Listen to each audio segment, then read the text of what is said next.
Over the millions of years horses have been on the planet, they have adapted many different times to fit in with their constantly changing environment.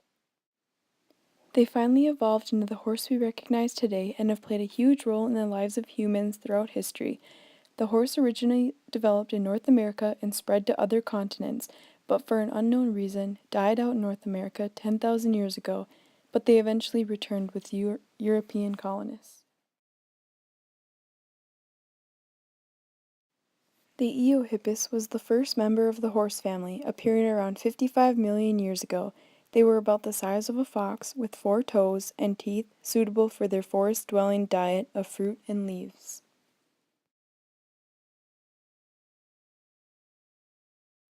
The Eohippus then evolved into the Mesohippus. These creatures were a bit bigger and only had 3 toes, making it easier to run away from predators. Their teeth also started to change as grasslands became more common.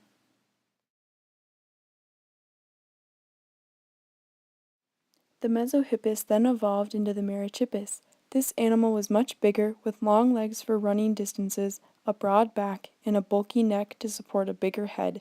They still had 3 toes, but the middle toe was much more prominent. Then came the Pleohippus. Although they look very similar to horses we see today, they were a bit shorter and still had very small remaining toes. They continued the growth and size of the horse species with their long legs and muscular builds, but also had developed teeth for their primary diet of grass.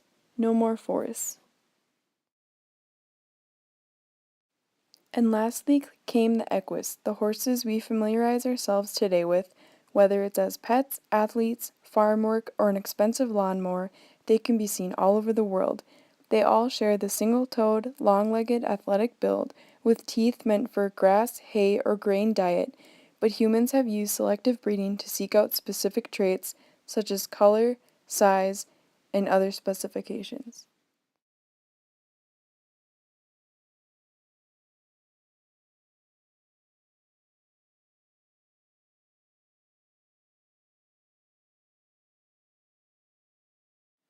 A horse's hooves are essential to their existence. They absorb shock, provide traction, help the heart pump blood, protect the foot, and support the weight of the horse.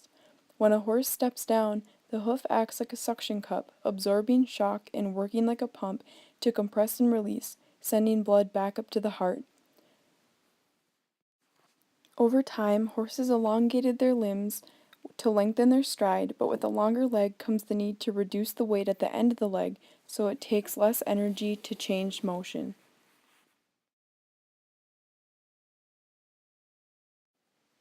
Even though horses lost their toes a long time ago, you can still see evidence of where they would be on the back of the horse's foot. There's a small bump called the ergot. It may seem small and useless, but it's the anchoring point for ligaments in the horse's legs, including those that would be used if toes were still present.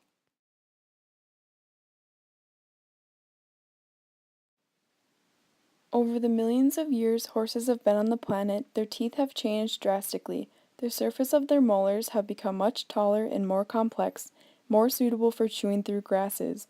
These changes were caused by the spread of grasslands due to the climate gradually getting too cold for the forests they had become accustomed to.